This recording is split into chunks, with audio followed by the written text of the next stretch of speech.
بسم اللہ الرحمن الرحیم، اللہ کے نام سے شروع جو نہایت مہربان رحم کرنے والا۔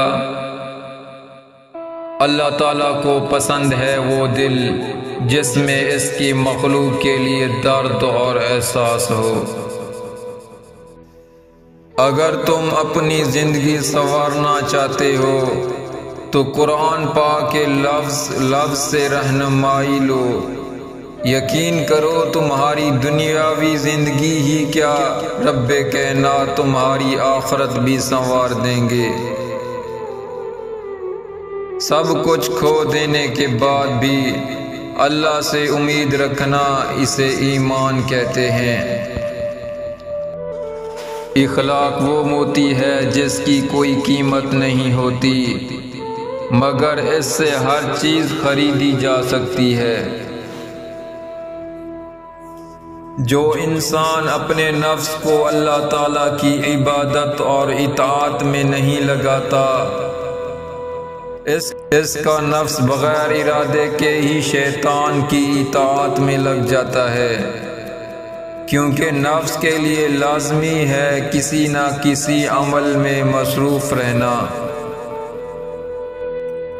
حق اور سچ کے راستے پر چلنے کا ایک فائدہ یہ بھی ہے کہ اس راستے میں کہیں بھیڑ نہیں ہوتی۔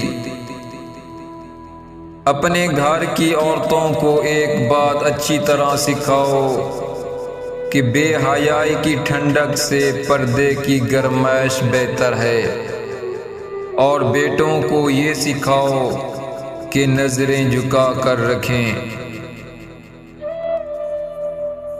اگر اولاد کو تحفہ نہ دیا جائے تو وہ کچھ دیر روئے گی، مگر علم نہ دیا جائے تو ساری زندگی روئے گی، اور اگر دین نہیں سکھایا تو قیامت کے دن بھی روئے گی۔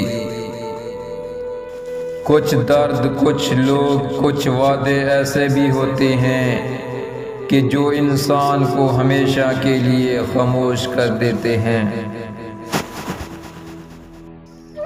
کبھی کبھار ساتھ بیٹھے لوگوں سے زیادہ ہزاروں میل دور بیٹھے لوگ آپ کی مسکراہٹ کی وجہ بن جاتے ہیں۔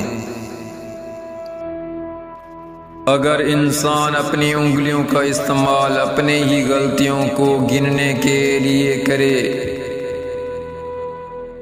تو دوسروں پر انگلی اٹھانے کا وقت ہی نہ ملے۔ جنازے میں شامل ہونے کے لیے لوگ دوسرے ملکوں سے بھی آ جاتے ہیں، جبکہ فرض نماز کے لیے پاس کی مسجد میں بھی جانا مشکل لگتا ہے۔ مذاق تو وہ ہوتا ہے جو برا نہ لگے، کسی کا دل چھلی کر دینا مذاق نہیں ہوتا۔ زندگی بہت مختصر ہے، سمجھ آتے آتے گزر جاتی ہے۔ دل میں کوئی بات نہ رکھیں، جھگڑا طویل نہ ہونے دیں، معاف کر دیا کریں، کیونکہ معاف کرنا اللہ تعالیٰ کو پسند ہے۔ جس طرح ہمیں نیکی کرنے کی فکر ہوتی ہے، اس سے کہیں زیادہ ہمیں نیکی کی قبولیت کی اور اس کو سنبھالنے کی اور اس کو ضائع نہ ہونے سے بچانے کی فکر ہونی چاہیے۔ نیکی کرنا بھی مشکل ہے، لیکن نیکی کو بچانا اس سے بھی زیادہ مشکل ہے۔ اکثر نیکیوں کو زبان کے گناہ کھا جاتے ہیں۔ جہاں تعلقات میں احساسات نہیں ہوتے، صرف مطلب ہوتے ہیں، وہاں لوگوں کو محسوس تک نہیں ہوتا کہ کوئی ان کی زندگی سے کب، کیوں اور کیسے نکل گیا۔ ان لوگوں کو وضاحتیں دے دے کر اپنا وقت اور سکون برباد نہ کریں، جو ہمیشہ آپ کو غلط سمجھنے کے لیے مصروف عمل رہتے ہیں۔